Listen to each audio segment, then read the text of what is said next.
during all of the fun of Halloween, the last thing you want to worry about is being sued. But Halloween lawsuits happen for some really common reasons. And new this morning, John Shumway is here with a look at what to be cautious about. John. Halloween is anything but ordinary, and kids in particular act in extraordinary and non-thinking ways.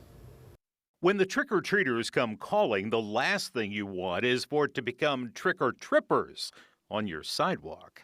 If you know you have a defective condition that kids and their parents might be walking over, put up a sign, put up a cone, do something to alert people to that if you can't otherwise light it. Besides eliminating tripping hazards, attorney Bob Daly says dogs are an issue. When someone comes to the door, they get quite excited.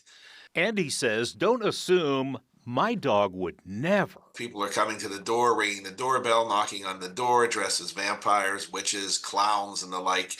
It can put a dog in a state of anxiety, and even I think a normal, gentle dog who's in a state of anxiety might be at risk, for biting out of fear. So you might want to put Fluffy in a back room with some music playing or the TV on.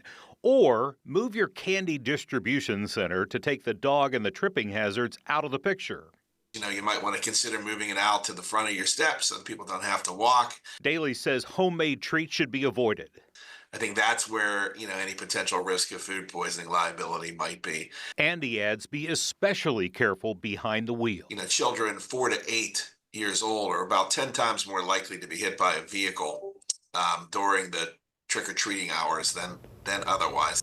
Yeah, and we have heard those tragic stories. Now, if you have a neighbor who offers shots or beers to the adults who are out with the kids, Daly says moderation is the rule there. And if you're handing out the alcohol, you have to be very careful who you give it to.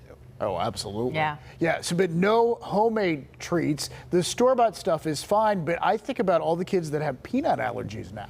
Yeah, well, as far as the treats go, the homemade stuff is out. The store-bought stuff is in because the candy maker takes the responsibility at that point. But as far as the allergies, David, it's on the parents to know their child's allergies, go through the bounty they come home with, and filter out the things that they shouldn't have. Yeah, and stop them from eating it just immediately, like on the way to the next house. Yeah. Right, but that's on the parents. That's not on the person giving it out. That's a really good point. I was going to say, real quick, the biggest thing for me was just making sure your kids pay attention to the traffic. They get so excited going to house, and they're not paying attention, and they're following their friends. So very good advice. Thank you, John.